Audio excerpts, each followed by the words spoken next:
Welcome everyone to this episode of Manufacturing Talk Radio. My name's Tim Grady. I'm here with host Lou Weiss, who's the founder of Manufacturing Talk Radio. He's also the president of All Metals and Forge Group. And joining us today is Anthony Nieves, who is the committee chair for the Institute for Supply Management's Purchasing Managers Index report.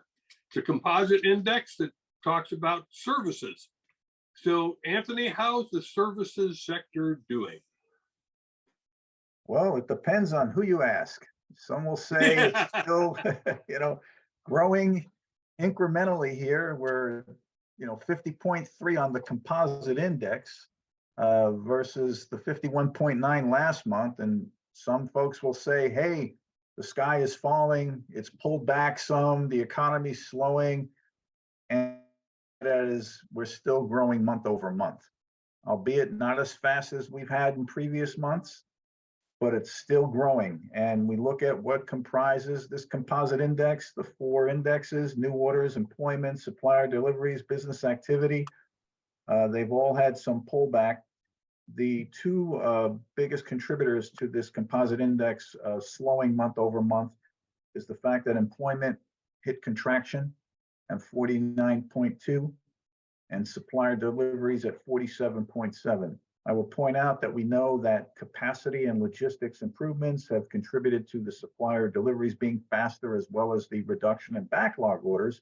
But employment is a different story. It's a mixed bag out there. We know that certain industries are adding positions. Some aren't backfilling positions because of some uncertainty they might be experiencing in the economic conditions. But overall, when you look at it in totality, the picture for the services sector is still showing growth on a continued basis. And so what are your respondents saying? We're always curious what the respondents are kind of sensing out there in the marketplace. It's important for our listeners to know what are the to this report feeling. Well, if you look at all the different comments that are in this report that we extrapolate from the various industries, and the one that's this is a succinct comment came from wholesale trade. Supply is plentiful, freight is moving quickly, and costs are coming down. This is a 180-degree change from a year ago. Also, sales demand is down. So when you look at that comment, again, it's brief. It's not as long as some of the others we have in the report. But as I mentioned, it does capture or encapsulates what's actually going on out there. We know that the supply chain has had major improvements over the past several months compared to where we were a year ago, for sure. And that demand is waning because we had all that pent up demand that we came out of the gate with.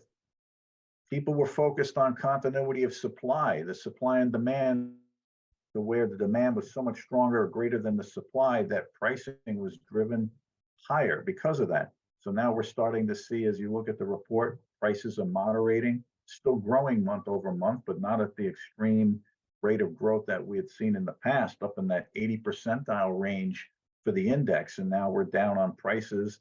When you look at prices at 56.2, that's down 3.4 percentage points month over month from the 59.6.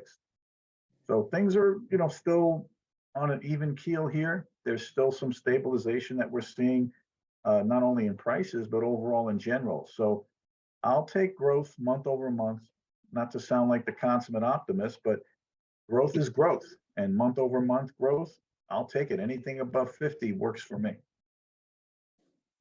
I'll even take 49.5 because I'm not sure it's contracting.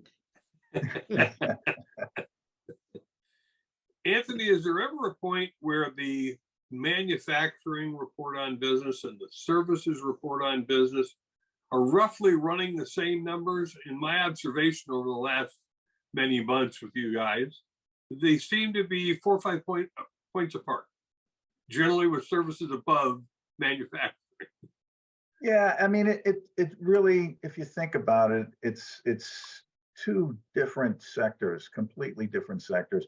Now, granted, the manufacturing side are supplier providers to services industries, but overall, you're dealing with tangible goods, production, output.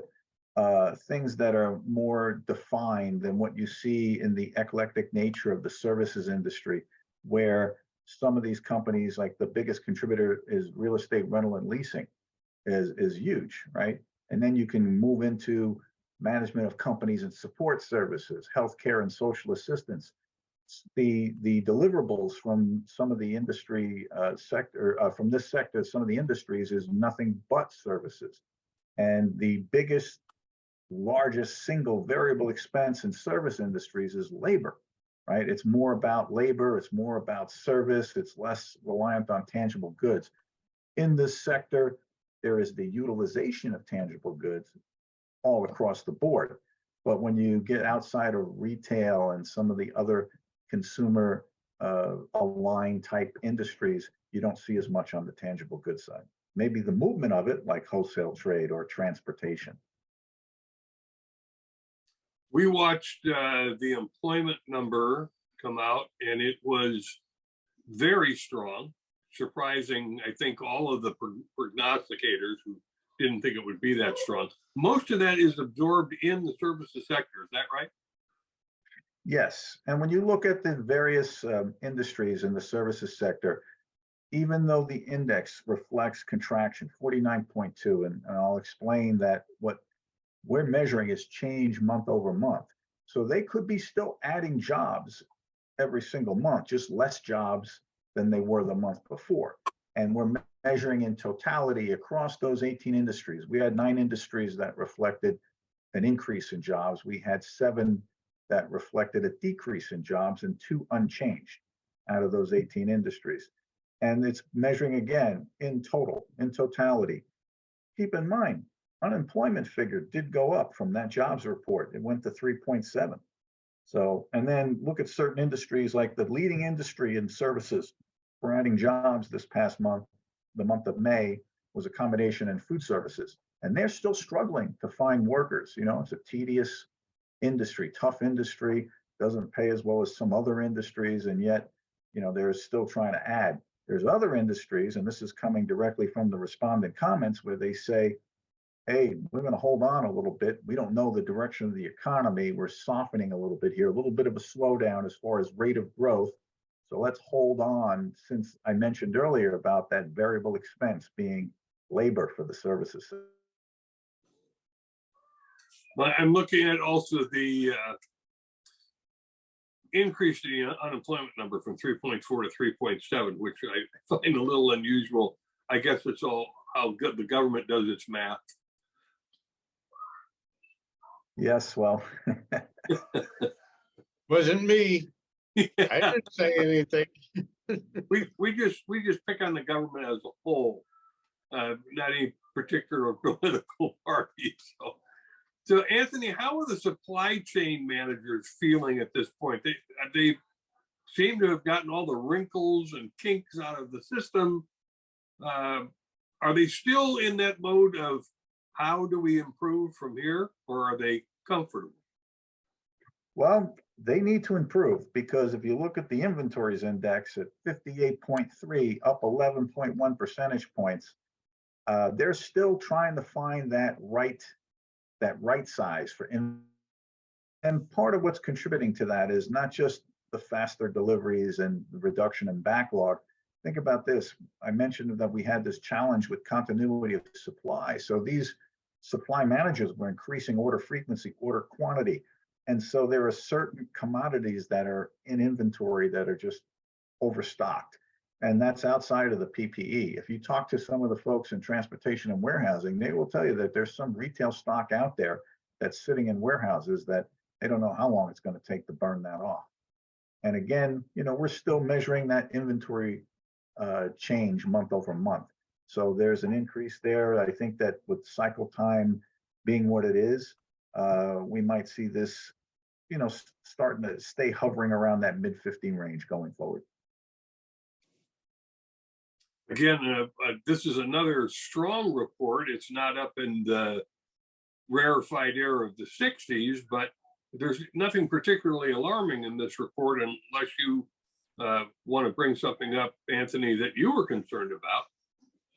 Well, I think we have to I always say, let's see what a trend makes, right? And a trend is going to be at least 3 months here. So we have to, look at things going forward. I go back to the semi-annual forecast where our told us that growth would be slower and that we would see they weren't indicating any signs of a recession, but time will tell in that respect. And I think that one of the things we've had to really look at is that our normal historical trends have not been evident, right? Because going into the pandemic, through the pandemic, coming out of the pandemic, nothing has been the norm. It's been very much different from what we've seen in the past.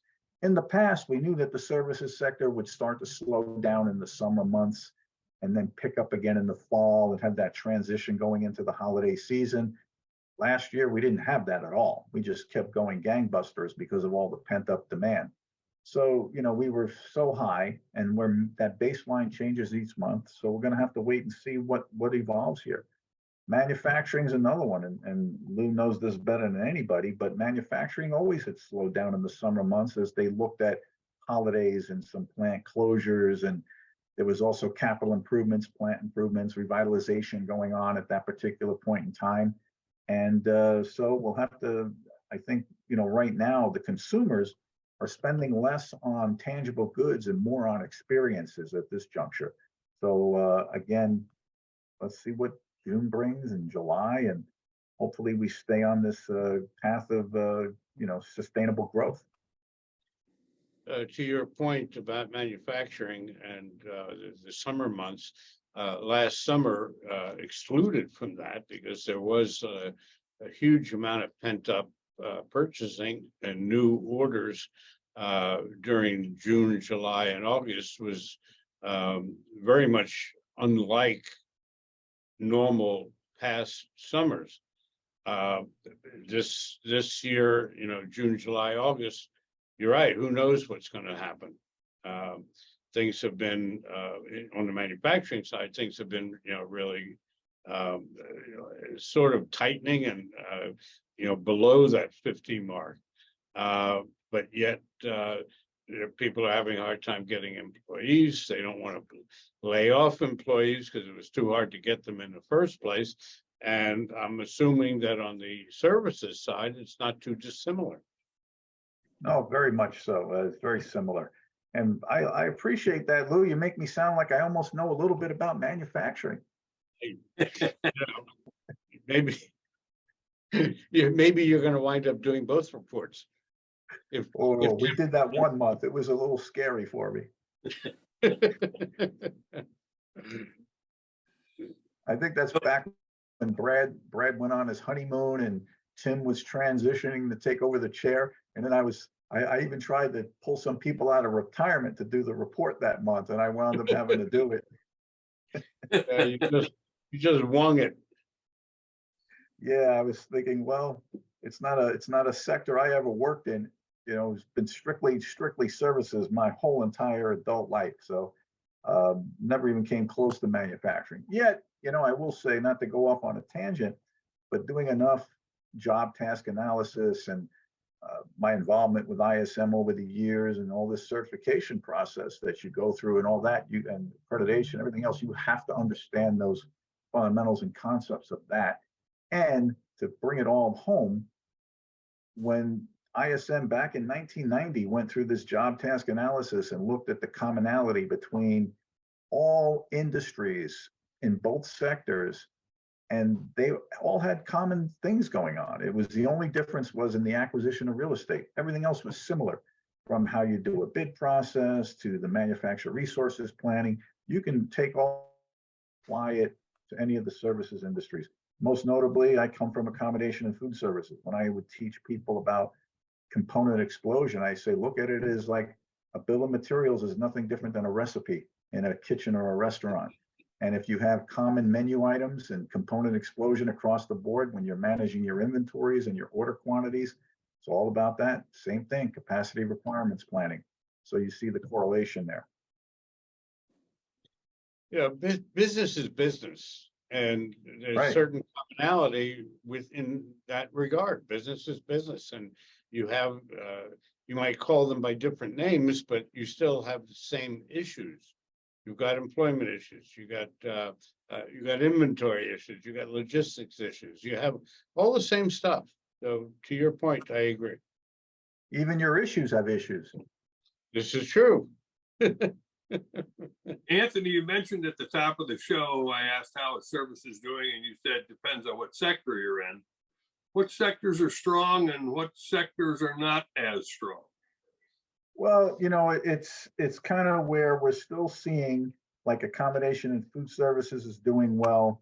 Let me get to the list here so I can look at it even from a business activity standpoint. So you got accommodation and food services, management of companies and support services, retail trade, construction, mostly on the commercial side versus the residential side. And when you look at the, and that's on the business activity side, I said, right? When you look at the composite index, right, looking at the lead there, let me turn that over. And we have, for those industries, let's see, here we go. You have, again, similar accommodation and food services, management of companies and sports services, professional, scientific and technical services, utilities and retail trade. So they're both similar, both in the business activity as well as the composite index, looking at it from, and I won't use that acronym. I don't want this show to have any challenges. I almost used it and I caught myself. Well, it's interesting that commercial construction is doing well, yet commercial rental and leasing looks like it's headed for trouble. Well, commercial real estate has been in trouble, especially on the leasing side. And I think we might see that shift down the road, not anytime soon, because as people started working more remotely and offices started getting downsized, right? That's what we had seen some availability in the commercial space. But now there's been this push about people getting back to work in the physical location. There's been pushback on it, but time will tell how that evolves. No doubt. Lou? Pushback is actually a kind word. How about mutiny? How about things related to mutiny? How about we're not coming back? You're dragging and kicking and screaming. Absolutely. Absolutely. So, no, I think that this is going to be the new norm. A certain percentage of the work environment is going to continue to be remote. Yes. And by the way, I might add that from my standpoint, from All Metals and Forge, which is my primary business, I have found that our employees they're putting in more hours. They're working till 10, 11 o'clock at night. They're waking up at 7 in the morning. They're doing really a great job, and I can only compliment them. But when it comes to, so how would you like to come back? Who are you talking to? Talking to me? That's not something they want to do. I can tell you, It's worked out. productivity, it does improve, especially if you factor in where you guys are over there with a commute factor, right? I know that when I work remotely, I am 2 hours more productive. It's less time I'm spending on the road, going to and from the office. Right. I'm not one of those remote type guys. Yeah, I never was in the past. I found that I acclimated to it during the pandemic. I know that I could get up, like you said, hit the ground running at 6 in the morning and not worry about whether or not I shaved, or if I didn't have to worry about jumping in my car and fighting traffic. And so that by the time I did get around to a shower and a shave, I already put 4 hours in. And then you don't put it down at the end of the day either, because you're staying connected the whole time. Well, I've given up worrying about shaving. I would never know. I would never know. I don't even bother with haircuts anymore. That confuses me too. So Anthony, what are the watch words or the watch points in the services sector? I mean, it's doing well at the moment, but it is down a bit from where it was. What should we be looking for? What should our listeners be watching for? Well, hopefully where we are employment wise, as well as the Fed staving off inflation, let's see where the rates go and how it impacts. I think once we stimulate that real estate market again, that's going to help us tremendously as far as the overall economy, because things feed off of that as well, right? It impacts so many different areas. Well, all these industries are interrelated. So I think, again, from what we're seeing from the respondent comments is that, and I read something earlier today, it was very interesting, that the comments from the respondents are actually a little bit more positive of a picture than when you just look at the straight indexes. And that's because of the way some of the indexes have pulled down the composite. And overall, let's see, where we go in the next few months. Keeping an eye on manufacturing as well. They're the bellwether. I'd like to see manufacturing side be stronger than where it is right now. But overall, I think that the economy is still on steady ground, and let's see where it goes moving forward. Hopefully we stay above that 50 baseline in the next few months. Well, it's interesting that the 2-year and the 10-year Treasury bond inversion still exists. That's been an indicator in the past, as one of our economist friends would remind us of the last 13 of the 3 recessions we've had. So it's not always reliable, but we'll see whether this one plays out. So far, it seems to have been a soft landing. That just means we buzz along at 1% growth, which is what I think they expect for 2023. And we don't yet know what kind of growth we'll get for 2024. And I think that if we did hit some period of a recession here, based on things that are in place right now, it wouldn't be a long drawn out, wouldn't be a deep and long tranche. It would be something that I think that would eventually come out from relatively quickly if it did get to that point. I'm not saying it will. I think right now indications are, looking at the new orders index, even though it pulled back to the 52.9, it's still showing that there's stuff in the pipeline. And that I think moving forward that, this services sector is, just going to hum along, and we just got so accustomed to such strong rate of growth in the past that it's a big letdown to many when they see that it's just this slow incremental growth at this juncture. Well, we appreciate you being on with us and giving us an update. And I know all of our viewers and listeners have been tuning in more frequently to these shows, and we're seeing a real uptick. So once again, thanks for joining us, Anthony. Well, thank you for having me on the show. Always a pleasure, gentlemen, and look forward to next month. Thank you, Anthony, and we'll see you next month. All right. Take care, guys. All right, take care. And thanks everyone for listening to this episode.